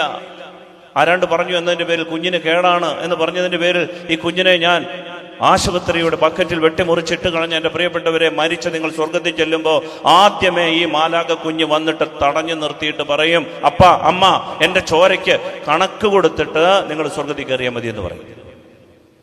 ഇത് വലിയൊരു തിന്മയാണ്. അബോർഷൻ, ഭ്രൂണഹത്യ. അനേക കുഞ്ഞുങ്ങൾ വേദനയോടെ ഇതുപോലെ വന്നിരുന്ന് വചനം കേൾക്കേണ്ട കുഞ്ഞുങ്ങളെ നമ്മുടെ ഒരു സൗകര്യത്തെ പ്രതി, ഒരു ജോലിയെ പ്രതി, ഒരു യാത്രയെ പ്രതി, ആരാണ്ട് പറഞ്ഞു എന്നതിനെ പ്രതി, ഇത് മതി എന്നതിനെ പ്രതി നിങ്ങൾ അതിനെ കൊന്നിട്ടുണ്ട്. എൻ്റെ പ്രിയപ്പെട്ടവരുടെ, ചോര നിസ്സാരമായി കാണില്ല ദൈവം. അത് വളരെ വിലപ്പെട്ടതാണ്. കരുണയുടെ കുമ്പസാരക്കൂട്ടിൽ അത് ഏറ്റുപറഞ്ഞ് അനുദപിച്ച് അതുപോലുള്ള കുഞ്ഞുങ്ങളെ തീരുമാനമെടുക്കണം. വളർത്താം, ഞാൻ വളർത്തിക്കൊള്ളാം. ഒരുപാട് കുഞ്ഞുങ്ങൾ അത് ജീവിതത്തിൽ ഒരു നേരത്തെ ഭക്ഷണം പോലും ഇല്ലാതെയുണ്ട്. പരിഹാരം ചെയ്ത് ജീവിക്കണം. ഇല്ലെങ്കിൽ കരുതരുത്, കടഭാരങ്ങൾ മനസ്സിൽ കടന്നാൽ, ജീവിതത്തിൽ കടന്നാൽ, കടങ്ങൾ ഇളച്ചു കിട്ടാതെ നമ്മൾ നിത്യമായ ജീവനിൽ പ്രവേശിക്കും. പാപവും കടവുമുണ്ട്. പാപങ്ങൾ കുമ്പസാരക്കൂട്ടിൽ മോചിച്ചു കിട്ടും, പക്ഷെ കടങ്ങൾ കിടക്കും, കടമിളച്ചു കിട്ടാതെ. അതുകൊണ്ടാണ് ഈശോ ഉപമയിൽ പറഞ്ഞത്, അവസാനത്തെ ചില്ലിക്കാശും കൊടുത്ത് വീട്ടുവോളം നീ കാരാഗ്രഹത്തിൽ കിടക്കേണ്ടി വരും, കടം വീട്ടേണ്ടി വരും. അതുകൊണ്ട് എൻ്റെ പ്രിയപ്പെട്ടവരെ, ഈ വില കൊടുത്ത് ജീവിക്കാനും പരിഹാരമനുഷ്യ ജീവിക്കാനും ജീർണതപ്പെട്ടു പോകാതിരിക്കാനും നമ്മൾ പ്രത്യേകം ശ്രദ്ധിക്കണം. ഹല്ലേലൂയ. സ്നേഹത്തോട് പറഞ്ഞേ ഹല്ലേലൂയ, ഹല്ലേലൂയ. വിശുദ്ധിക്ക് വില കൊടുക്കുന്ന കുഞ്ഞുങ്ങളുണ്ട്, വില കൊടുത്ത് ജീവിക്കുന്നവരുണ്ട്. എല്ലാവരും ഒരുപോലല്ല. ഞാൻ എല്ലാവരെയും കുറിച്ചല്ല പറയുന്നത്. വഴിമാറി നടക്കുന്നവരുണ്ട്. അതുപോലെ ആയിത്തീരാൻ നമുക്ക് സാധിക്കണം. എല്ലാ തവണയും എല്ലാം നമ്മൾ ചിന്തിക്കുന്നതാണ് ശരി. ഞാൻ പിടിച്ച മുയലിന് 3 കൊമ്പ്, എനിക്കൊരിക്കലും താന്നു കൊടുക്കാൻ പറ്റില്ല, അവൻ ചെയ്യുന്നതെല്ലാം തെറ്റ്. ഇങ്ങനെയുള്ള വിധിയെഴുത്തുകളും മുൻ ധാരണകളുമൊക്കെ നമ്മുടെ ആത്മാവിൻ്റെ നാശത്തിന് കാരണമാകും. ആത്മനാശത്തെക്കുറിച്ച് പരിജ്ഞാനമുണ്ടാകണം. സ്നേഹമുള്ളവരെ, ഒരിക്കൽ ഞാനൊരു പള്ളിയിൽ, നമ്മുടെ യുവജനങ്ങൾ വരുന്ന ഒരു പള്ളിയിൽ, നിറയെ യുവജനങ്ങളുള്ളൊരു പള്ളി, ഇവിടെ ഞാൻ വികാരിയായിട്ടിരിക്കുമ്പോൾ ഒരു തവണ ഞാൻ വൈകുന്നേരമായപ്പോൾ തിരികെ ധ്യാനം കഴിഞ്ഞിട്ട് തിരിച്ചു വരിക. ഒരു 10 മണി 11 മണിയായി കാണും. തിരിച്ചു വന്നപ്പോൾ ഞാൻ കാണുമ്പോൾ കുറച്ച് ആൺകുട്ടികൾ പള്ളിയുടെ ചുറ്റും മുട്ടിന്മേൽ നീന്തി കുരിശിൻ്റെ വഴി നടത്തുന്നു. ഇപ്പോൾ ഇൻ്റർലോക്ക് ഇട്ടിരിക്കുന്ന പള്ളിയാണ്. അപ്പോൾ ചുറ്റും ഇങ്ങനെ അവർ മുട്ടിന്മേൽ നീന്തി അവർ കുരിശിൻ്റെ വഴി നടത്തുന്നു. അപ്പോൾ ഞാൻ വന്നപ്പോൾ അവർക്ക് ഒരു കൂടെ ആയിക്കൊള്ളട്ടെ, ഒരു പ്രാർത്ഥനയ്ക്ക് ഒരു കമ്പനി ആകട്ടെ നേരത്തെ ഞാനും ചെന്ന് പകുതി സ്ഥലമായപ്പോൾ അവരുടെ മുട്ടിന്മേൽ നിന്ന് മുട്ടുകുത്തുകയും എനിക്ക് മനസ്സിലായി, ഈ ഇൻ്റർലോക്കിലെല്ലാം ഒരു ചിപ്സ് ഇങ്ങനെ വാരിയിട്ടിരിക്കുക. ചിപ്സ് എന്ന് പറയുമ്പോൾ ചെറിയ മെറ്റൽ, അതിങ്ങനെ വിതറിയിട്ടിരിക്കുക. വലിയ നോമ്പ് കാലത്ത് ഈ കുഞ്ഞുങ്ങളെ മുട്ടിന്മേൽ നീന്തുന്നത് ഈ മെറ്റലിൽ കൂടിയാണ്. ഞാൻ ചോദിച്ചു, മോനെ, ഈ ചൂട് സമയം ഈ ഇൻ്റർലോക്കിൽ നിന്ന് നല്ല ചൂട് പൊങ്ങുന്നുണ്ട്, എന്നിട്ടും നിങ്ങളെന്തിനാണ് ഈ ചിപ്സ് കൂടെ വാരിയിട്ട് അതേ കൂടെ നീന്തുന്നേ? പള്ളിക്ക് ചുറ്റും പ്രിയപ്പെട്ടവർ അവർ പറഞ്ഞ കാര്യം ഇതാണ്, അച്ഛാ, ഞങ്ങളുടെ കൂടെ പഠിക്കുന്ന ഒരുത്തനുണ്ട്, അവൻ നല്ല പയ്യനായിരുന്നു, പള്ളി കൂടി നടക്കുന്നവൻ, കുർബാനയ്ക്ക് കൂടുന്നവൻ, ധൂപകുറ്റി എടുക്കുന്നവൻ, നന്നായി ഞങ്ങളുടെ കൂടെ നിന്നവനാ. പക്ഷേ ഇപ്പോൾ മദ്യത്തിന് അടിപ്പെട്ടു. മാത്രമല്ല, കഴിഞ്ഞ ദിവസം അവൻ ഞങ്ങളുടെ ഒരു സാറിന് വീട്ടിൽ ചാരായം എത്തിച്ചു കൊടുത്തു. ഞങ്ങളെ പഠിപ്പിക്കുന്ന ഒരു വാദ്യാർക്ക് അവൻ വീട്ടിൽ ചാരായം എത്തിച്ചു കൊടുത്തിട്ട് അതിൻ്റെ മഹത്വത്തെക്കുറിച്ച് അവൻ പറയുന്നു. അവനെ തിരിച്ചു വേണമെന്ന് വെച്ചാൽ ഞങ്ങൾക്ക് അവനെ തിരിച്ചു കിട്ടാൻ വേണ്ടി വെച്ചാൽ ഞങ്ങളുടെ ഈ വില. എൻ്റെ പ്രിയപ്പെട്ടവരെ, നിങ്ങൾക്കറിയാമോ, ആ കുഞ്ഞുങ്ങളുടെ പ്രാർത്ഥന സ്വർഗം കേട്ടു. അവൻ്റെ മാനസാന്തരപ്പെട്ടു. കാരണം എന്താണെന്നറിയാമോ, നമ്മൾ ഒരാൾക്ക് വേണ്ടി വില കൊടുത്ത് പ്രാർത്ഥിച്ചാൽ, നമ്മൾ ഒരാൾക്ക് വേണ്ടി പരിഹാരം അന്വേഷിച്ച് പ്രാർത്ഥിച്ചാൽ, ഈ നോമ്പ് കാലമാ, ഒരു ഉപവാസം, ഒരു വർജന പ്രാർത്ഥിച്ചാൽ എന്താ സംഭവിക്കുമെന്ന് അറിയാമോ? കാലങ്ങൾ കൊണ്ടാണെങ്കിലും ദൈവം ആത്മാവിനെ തിരികെ എത്തിക്കും. വിശുദ്ധ അമ്മ ത്രേസ്യായ്ക്ക് കണ്ട ഒരു ദർശനമാണ്. നരകത്തിൽ ഭയങ്കര നിലവിളി, അയ്യോ പോയേ, അയ്യോ പോയേ. നോക്കിയപ്പോ ആരാ? പിശാചുക്കളാ. അപ്പൊ ഒരു പിശാചിരുന്ന് കരയുക, അയ്യോ പോയേ, അയ്യോ പോയേ. അപ്പൊ മറ്റൊരു പിശാച് വന്നിട്ട് ചോദിച്ചു, എന്നാ പറ്റി? പറഞ്ഞു, എൻ്റെ കസ്റ്റഡിയിൽ ഉണ്ടായിരുന്ന ഒരാള് ഭൂമിയിൽ പോയി എന്ന് പറഞ്ഞാൽ ഈ പിശാച് ഭൂമിയിൽ നരകത്തിലേക്ക് വീഴ്ത്തപ്പെട്ടു. ഭൂമിയിൽ കസ്റ്റഡിയിൽ വെച്ചുകൊണ്ടിരുന്ന ഒരാള് സ്വാതന്ത്ര്യം പ്രാപിച്ചപ്പോൾ ഈ പിശാച് നരകത്തിൽ പെട്ടുപോയി. അയ്യോ പോയെന്ന് കരയും. അപ്പോൾ മറ്റേ പിശാച് ചോദിച്ചു, എന്നാ പറ്റി? പറഞ്ഞു, എൻ്റെ കസ്റ്റഡിയിൽ ഉണ്ടായിരുന്ന ഒരുത്തൻ രക്ഷപ്പെട്ടു. അപ്പോൾ മറ്റേ പിശാച് പറയുന്ന അമ്മ ത്രേസ്യ എഴുതിയിരിക്കുന്നത്, മറ്റേ പിശാച് ഇങ്ങനെ ആത്മകഥം ചെയ്യുകയാണ്, എന്നാൽ ആരെങ്കിലും അവന് വേണ്ടി ഉപവസിച്ചിട്ടുണ്ടാവും. ആരെങ്കിലും അവന് വേണ്ടി ഉപവസിച്ചിട്ടുണ്ടാവും. പ്രിയപ്പെട്ടവരെ, പരിത്യാഗത്തിൻ്റെ, ഉപവാസത്തിൻ്റെ, പ്രാർത്ഥനയുടെ ഒക്കെ ശക്തിയുണ്ടല്ലോ. അനേക ആത്മാവ് പിശാചിന്റെ പിടിവിട്ടു പോകും. അതുകൊണ്ടാണ് ജീർണതയെ ഒഴിവാക്കാൻ നമുക്ക് കുംഭസാരങ്ങൾ, അനുതാപ കൃപ വേണം.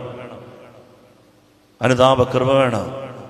വില കൊടുത്ത് ജീവിക്കാൻ നമുക്ക് സാധിക്കണം. സ്നേഹമുള്ളവരെ, അതുകൊണ്ട് പറഞ്ഞുകൊണ്ട് ഞാൻ നിർത്താം. നമ്മൾ മനസ്സിലാക്കണം, നമുക്ക് ദൗത്യബോധമുണ്ടെങ്കിലേ ദിശാബോധമുണ്ടാവും. ജീർണിച്ചു പോകാനുള്ള കാരണം എന്താ? നമുക്ക് പക്വതയില്ലാതെ പോകുന്നതിൻ്റെ കാര്യം എന്താ? നമുക്ക് കാര്യങ്ങൾ ഗ്രഹിക്കാൻ പറ്റാതെ പോകുന്നതിൻ്റെ കാര്യം എന്താ? നമുക്ക് പക്വതയില്ലാതെ, കാര്യങ്ങൾ അറിയാതെ, അജ്ഞതയിൽ ആത്മനാശം സംഭവിക്കാനുള്ള കാരണം, എന്നും ബൈബിളിൻ്റെ ബാലപാഠങ്ങൾ മാത്രം കേട്ടും കുർബാന കണ്ടും കുമ്പസാരിച്ചും ബൈബിളിലെ കുറിച്ച് ഏതെങ്കിലും കേട്ടാ കേട്ടു, ഇല്ല ഇല്ല, ആരാധനയുടെ പകുതിക്ക് സമയം വന്നിട്ട് അങ്ങനെ അഴകൊഴാന്ന് ജീവിക്കുന്നതിൻ്റെ കാര്യം എന്താ?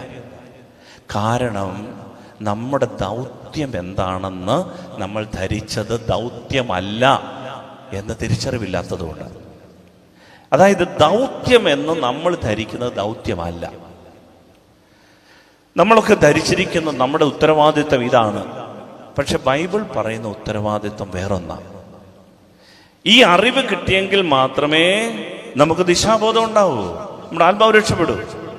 അതുകൊണ്ട് നമ്മുടെ ബൈബിൾ എന്ന് പറഞ്ഞാൽ ഇതൊരു വർക്ക് മാനുവലാണ്, ഇത് കാറ്റലോഗാണ്. നമ്മളെ ദൈവം സൃഷ്ടിച്ചിട്ട് ദൈവം എഴുതി വെച്ച കാറ്റലോഗാ. ഇതിൻ പ്രകാരമാണ് നീ ജീവിക്കേണ്ടത്. ഞാൻ സൂചിപ്പിച്ചു, ഈ മൈക്ക് ഇത് നമുക്ക് വാങ്ങിച്ചപ്പോൾ ഇതിനകത്തൊരു കാറ്റലോഗുണ്ട്. ഈ കാറ്റലോഗ് അനുസരിച്ച് ഇത് പ്രവർത്തിച്ചില്ലെങ്കിൽ ഇതിൽ തന്നെ നശിച്ചു പോകും.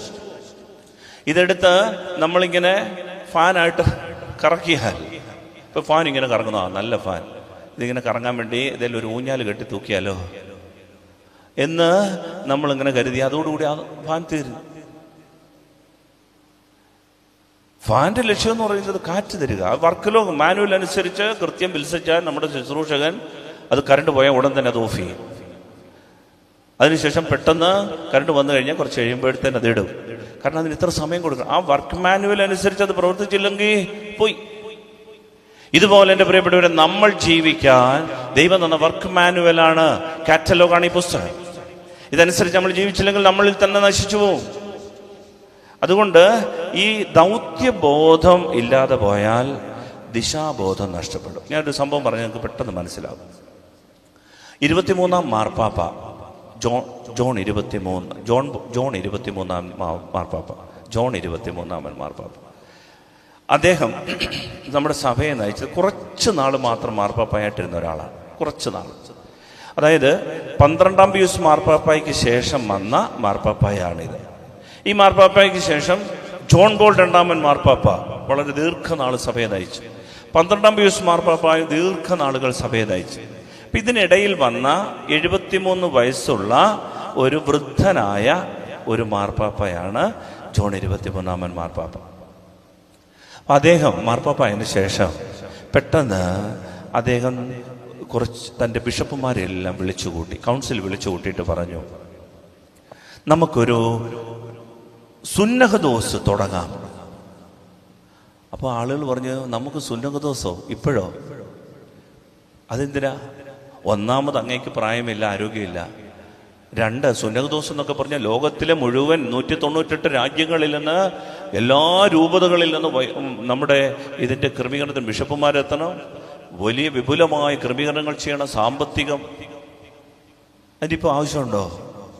കുറേ നാൾ കഴിഞ്ഞു, പ്രാർത്ഥിച്ചിട്ട് വീണ്ടും അദ്ദേഹം പറഞ്ഞു, നമുക്കൊരു സുന്നഹദോസ് വേണം. പ്രിയപ്പെട്ടവരെ, ഉടനെ സീനിയറായിട്ടുള്ള കർദിനാൾമാർ ഉൾപ്പെടെ അദ്ദേഹത്തോടൊപ്പം നിൽക്കുന്നവർ അദ്ദേഹത്തെ ഉപദേശിച്ചിട്ട് പറഞ്ഞു, പിതാവേ, മാർപ്പാപ്പായെ, ഇപ്പോൾ ഒരു പ്രതിസന്ധി സഭയ്ക്കില്ലല്ലോ, സഭ ശാന്തമായി ഒഴുകുകയല്ലേ. സുന്നഹദോസൊക്കെ കൂടുന്നത് ഒരു പ്രതിസന്ധി ഉണ്ടാകുമ്പോൾ, വിശ്വാസ പ്രതിസന്ധി ഉണ്ടാകുമ്പോൾ, ധാർമ്മിക പ്രതിസന്ധി ഉണ്ടാകുമ്പോഴൊക്കെ അല്ലേ. ഇപ്പോൾ ഒരു പ്രതിസന്ധിയൊന്നും ഇല്ലല്ലോ, സഭ നന്നായിട്ടല്ലേ പൊയ്ക്കൊണ്ടിരിക്കുന്നേ. മാത്രമല്ല, അങ്ങേക്ക് പ്രായമായി, ഒരു വൃദ്ധ മനസ്സിൻ്റെ ജൽപ്പനങ്ങളായിട്ടൊക്കെ ആളുകൾ ഇതിനെ കാണത്തില്ലേ. പ്രായമായി 73 വയസ്സൊക്കെ ആയപ്പോൾ ഉണ്ടായ ഒരു മനസ്സിൻ്റെ ചിന്ത കൊണ്ടുണ്ടായതല്ലേ എന്നൊക്കെ ചിന്തിക്കത്തില്ലേ. ഇപ്പം വേണോ? എന്നിട്ടും അദ്ദേഹം പറഞ്ഞു വേണം. അപ്പോൾ അതിൽ ചില ആളുകളൊക്കെ പറഞ്ഞു, മാർപ്പാപ്പൊക്കെ ആണെന്നുണ്ടെങ്കിലും പിശാചുക്കളൊക്കെ വേണമെങ്കിൽ സ്വാധീനിക്കാം, പിശാചിൻ്റെ തോന്നലിപ്പിക്കലാകാം ഇത്. പക്ഷേ പ്രിയപ്പെട്ടവരെ, അദ്ദേഹം എന്താ ചെയ്തെന്നറിയാമോ? അദ്ദേഹം അവരോട് പറഞ്ഞു, മക്കളെ, സഭ ശാന്തമായാണ് ഒഴുകുന്നത്, ശരിയാ. നിങ്ങൾ പറയുന്നത് പോലെ സഭയ്ക്ക് ഇപ്പൊ പ്രതിസന്ധിയില്ല, കുഴപ്പമില്ല, ശാന്തമായിട്ടാണ് സഭ ഒഴുകുന്നത്. പക്ഷേ സഭ ദിശ മാറിയാണ് ഒഴുകുന്നത്. ശാന്തമായിട്ടാണ് ഒഴുകുന്നത്, പക്ഷേ ദിശ മാറിയാണ് ഒഴുകുന്നത്. പ്രിയപ്പെട്ടവർ, നിങ്ങൾക്കറിയാമോ, 2-ാം വത്തിക്കാൻ സുന്നഹദോസ് അത് ആരംഭിക്കാൻ കാരണമായത് ഈ മാർപ്പാപ്പ തിരുമേനിയാണ്. സഭയ്ക്ക് ദിശാബോധം നൽകി. ഇന്ന് കാണുന്ന എല്ലാ നവീകരണ പ്രവർത്തനങ്ങൾക്കും വളർച്ചയ്ക്കും കാരണമായി സഭ മാറിയത്. അനേക ദൈവവിളികൾ, അനേക സ്ഥലങ്ങളിൽ മിഷനുകൾ, അനേക കാഴ്ചപ്പാടുകളെ വിശാലമാക്കിയ ഒരു വലിയ മൂവ്മെന്റ് ആയിരുന്നു 2-ാം വത്തിക്കാൻ സുന്നഹദോസ്. സഭയ്ക്ക് വ്യക്തവും വ്യതിരിക്തവുമായ തനിമയുണ്ടാക്കി കൊടുത്ത ഒരു സുന്നഹദോസാണ് 2-ാം വത്തിക്കാൻ സുന്നഹദോസ്. കാരണം അദ്ദേഹം പറഞ്ഞതാണ്, മക്കളെ, സഭ ശാന്തമായിട്ടാണ് ഒഴുകുന്നത്, പക്ഷേ ചരിത്രത്തിലെ സകല മലിനതകളും പേറിക്കൊണ്ടാണ് ഇത് ഒഴുകുന്നത്. പല പുണ്യനദികളാണെന്നാണ് വെപ്പ്, പക്ഷേ പല മാലിന്യങ്ങളും പേറിയാണ് അത് ഒഴുകുന്നത്. ഇതുപോലെ സഭ ശാന്തമാണെന്ന് തോന്നും, പക്ഷേ നമ്മൾ ചവിട്ടി നിൽക്കുന്ന മണ്ണ് ഒലിച്ചു പോയിക്കൊണ്ടിരിക്കുകയാണ്, ജീർണിച്ചുകൊണ്ടിരിക്കുകയാണ്, ദിശ മാറിയാണ് ഒഴുകുന്നത്. ഇത് നാം തിരിച്ചറിഞ്ഞ് മാനസാന്തരപ്പെടാൻ തയ്യാറാകുന്നില്ലെങ്കിൽ ഒരു കാലം കഴിയുമ്പോൾ ഇതിനൊക്കെ നാം കണക്ക് കൊടുക്കേണ്ടി വരും. പ്രിയപ്പെട്ടവരെ, അതുകൊണ്ടാണ് അവിടുന്ന് പറഞ്ഞത്, ഒത്തുതീർപ്പുകളില്ലാതെ ഉറവിടങ്ങളിലേക്ക് മടങ്ങണം. കോംപ്രമൈസുകളില്ലാതെ നമ്മൾ ഈ പുസ്തകത്തിലേക്ക്, ഈ വർക്ക് മാനുവലിലേക്ക് മടങ്ങണം. അതിന് വെച്ചുകെട്ടലുകൾ, അല്പനേരത്തെ പ്രാർത്ഥന, കൊന്തയൊന്ന് ഉരുട്ടി, ഒരു കുർബാന കണ്ടേച്ചു പോയി, മാസത്തിലൊരിക്കൽ ഒന്ന് കുമ്പസാരിച്ചു, ഇത് ഈ ഒത്തുതീർപ്പുകളിൽ ചേക്കേറിയിട്ട് കാര്യമില്ല.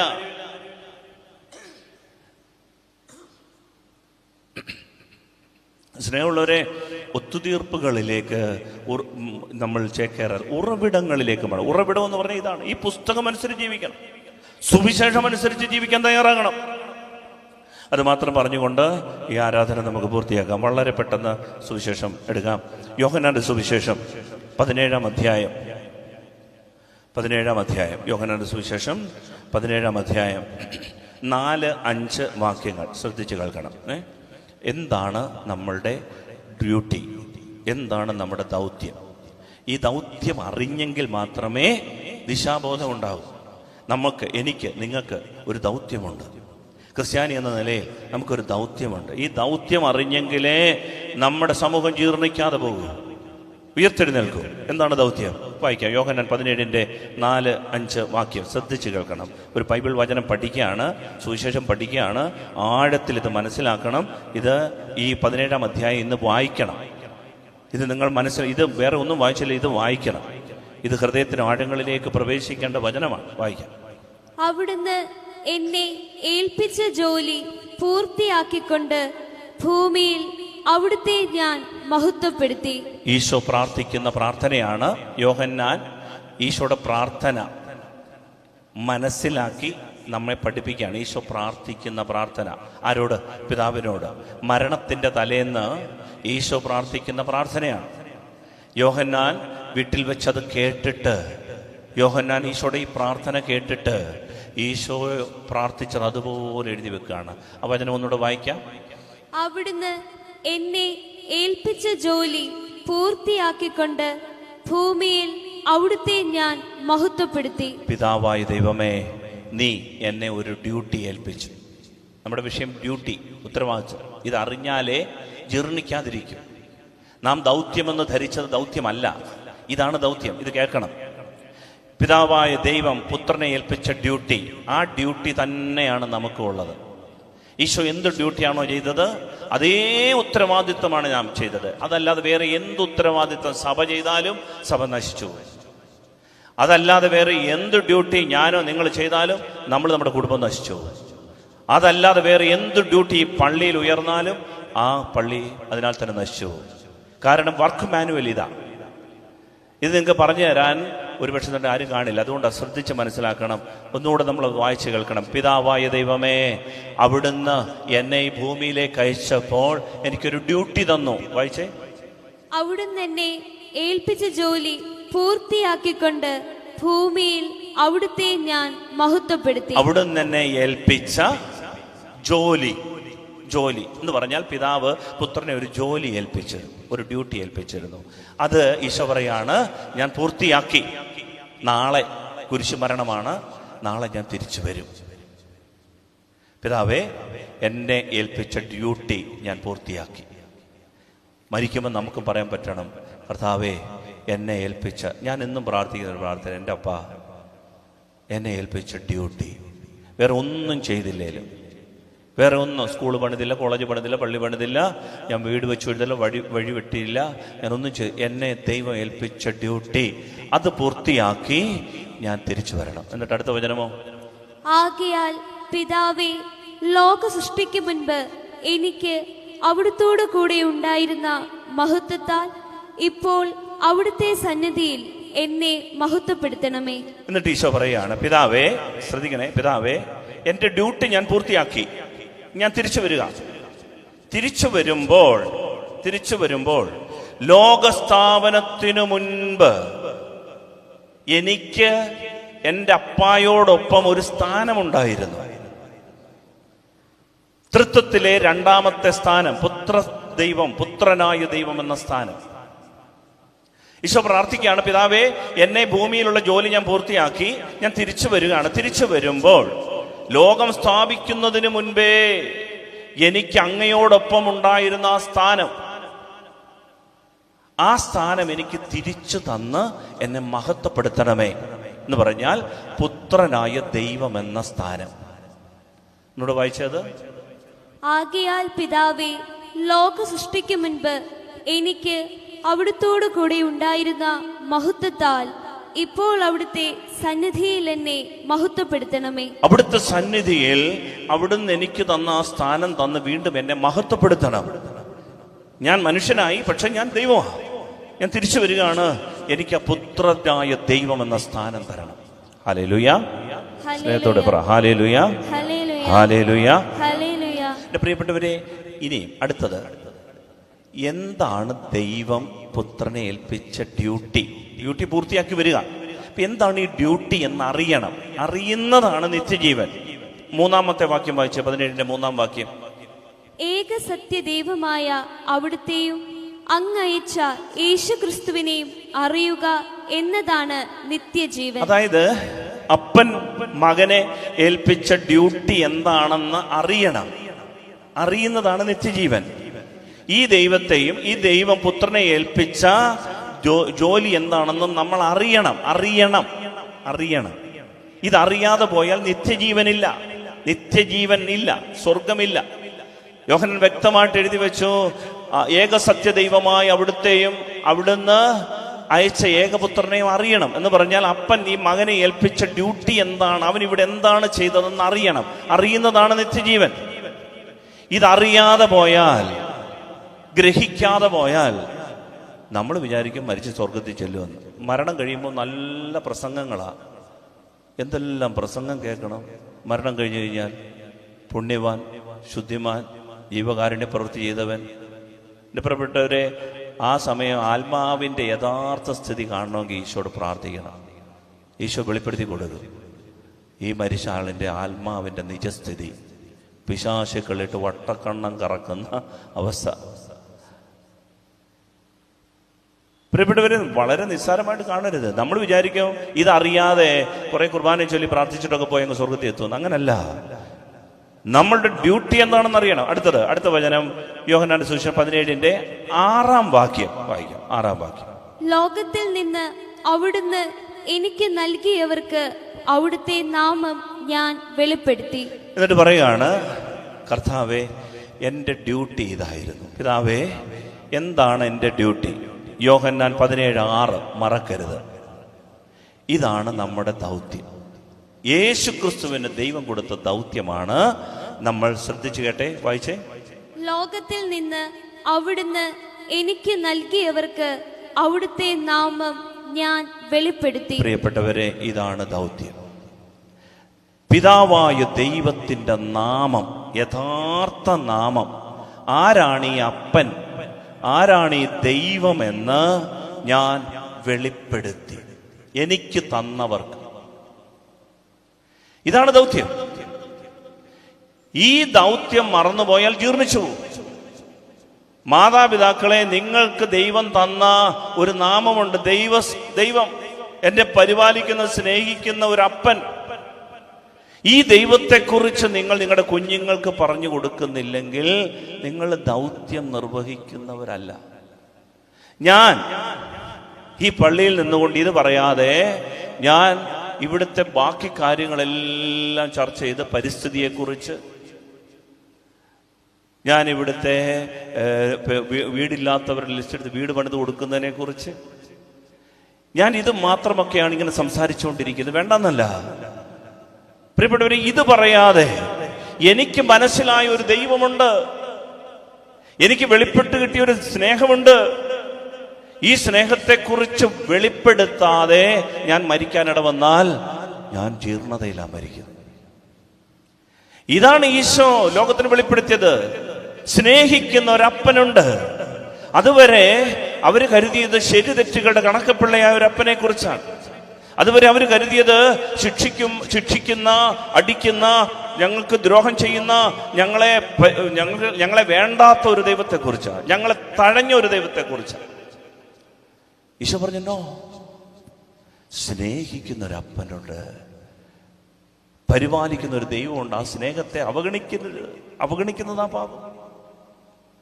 പ്രിയപ്പെട്ടവർ, ഈ ദൗത്യം നമ്മൾ അറിയണം. ഈ ദൗത്യം, നമ്മളെ ഏൽപ്പിച്ചിരിക്കുന്ന ദൗത്യം എന്ന് പറയുന്നത് ഈ പള്ളിയിൽ ഈ അപ്പന്റെ സ്നേഹത്തെക്കുറിച്ച് പറയാനാ. അതിന് പകരം ഈ അപ്പൻ ശിക്ഷിക്കുന്ന ഒരു ദൈവമാണെന്നും അതുകൊണ്ട് നമ്മളും പരസ്പരം ആളുകളെ ശിക്ഷിച്ചുകൊണ്ടിരിക്കണമെന്നും ആളുകളുടെ ബന്ധം മുറിച്ചു കളയണമെന്നും ക്ഷമിക്കരുതെന്നും ഒക്കെയാണ് നമ്മൾ പറയുന്നത്. നമ്മൾ തന്നെ നശിച്ചു പോകും. ഈ അപ്പന്റെ സ്നേഹം വെളിപ്പെടുത്താൻ വേണ്ടിയിട്ട് ഈ പള്ളി നമ്മൾ വരുന്ന പെരുന്നാൾ നടത്താനാണ്. പോഴത്തരമാണ്.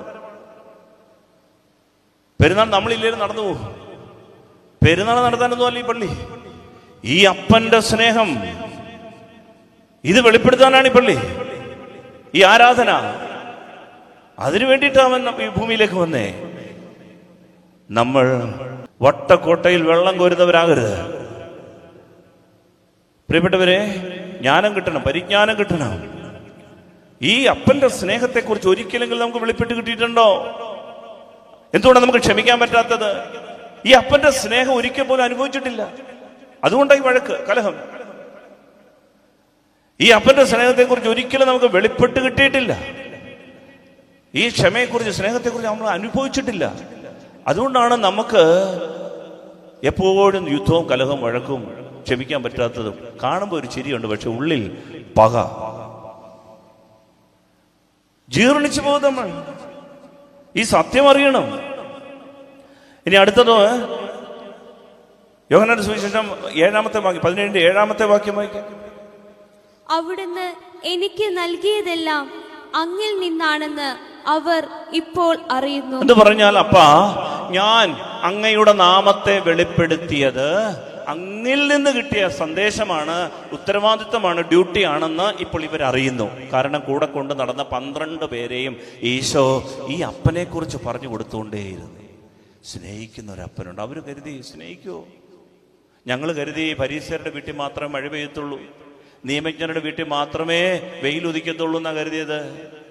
ഞങ്ങളെ ദൈവത്തിന് പോലും വേണ്ട, ഞങ്ങളെ സിനഗോഗിൽ നിന്ന് പുറത്താക്കി, ഞങ്ങളെ ആർക്കും വേണ്ട എന്നാ ഞങ്ങൾ കരുതിയത്. ദരിദ്രരൊക്കെ ശപിക്കപ്പെട്ടവരാണെന്നാണ് പറയുന്നത്. ഈശോ പറഞ്ഞു, അങ്ങനല്ല. ആകാശപ്പറവകൾ ഏതെങ്കിലും ഒരെണ്ണം പട്ടിണി കൊണ്ട് നിങ്ങളുടെ മുമ്പിൽ ചത്തു വീഴുന്നുണ്ടോ? ഇല്ലല്ലോ. അതിനെ പോറ്റുന്നത് നിങ്ങളുടെ ഈ അപ്പനാ. പക്ഷികളെ പോറ്റുന്നെങ്കിൽ നിങ്ങൾ എന്തുമാത്രം പോറ്റാതിരിക്കും? സ്നേഹിക്കുന്ന ഒരു അപ്പനുണ്ടെന്നേ. അവരുടെ കണ്ണു വിടർന്നു. സ്നേഹിക്കുന്ന ഒരു അപ്പനുണ്ട്. ഇതാ സുവിശേഷം, ഇതാ ഉറവിടം. ഇതിലേക്ക് മടങ്ങണം.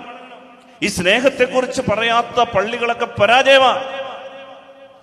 ഈ സ്നേഹം വിളമ്പാത്ത വീടുകളൊക്കെ വെറും സത്രങ്ങളാ, ഉണ്ണാനും ശയിക്കാനുമുള്ള ഒരിടം.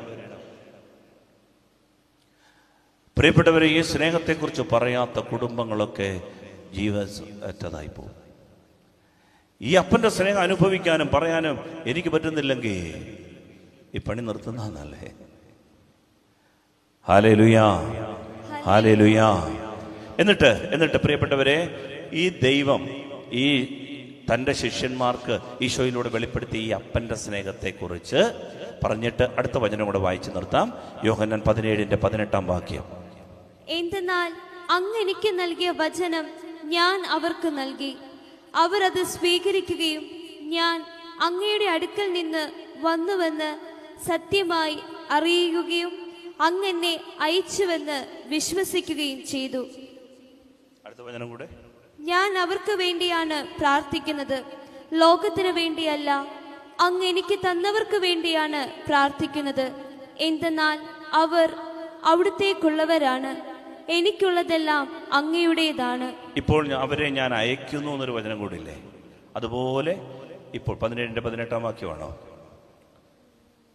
അങ്ങനെ ലോകത്തിലേക്ക് അയച്ചതുപോലെ ഞാനും അവരെ ലോകത്തിലേക്ക് അയച്ചിരിക്കുന്നു. അങ്ങ് എന്നെ ലോകത്തിലേക്ക് അയച്ചതുപോലെ ഇപ്പോൾ അപ്പാ ഞാനും അവരെ ലോകത്തിലേക്ക് അയക്കുന്നു. ഇതാ നമ്മുടെ ഡ്യൂട്ടി.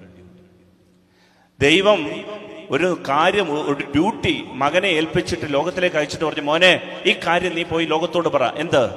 സ്നേഹിക്കുന്ന ഒരു അപ്പനുണ്ട്. ഈശോ അത് വെളിപ്പെടുത്തിയിട്ട് പറഞ്ഞു, അപ്പാ എന്റെ ഡ്യൂട്ടി പൂർത്തിയാക്കി ഞാൻ തിരിച്ചു വരിക, അങ്ങയുടെ മഹത്വത്തിൽ എനിക്ക് സ്ഥാനം തരണം. എന്നിട്ട് പറയാണ്, കർത്താവ് പിതാവേ, അങ്ങ് എനിക്ക് വെളിപ്പെടുത്തിയതുപോലെ ഞാൻ എനിക്ക് തന്നവർക്കും ഈ നാമം വെളിപ്പെടുത്തി.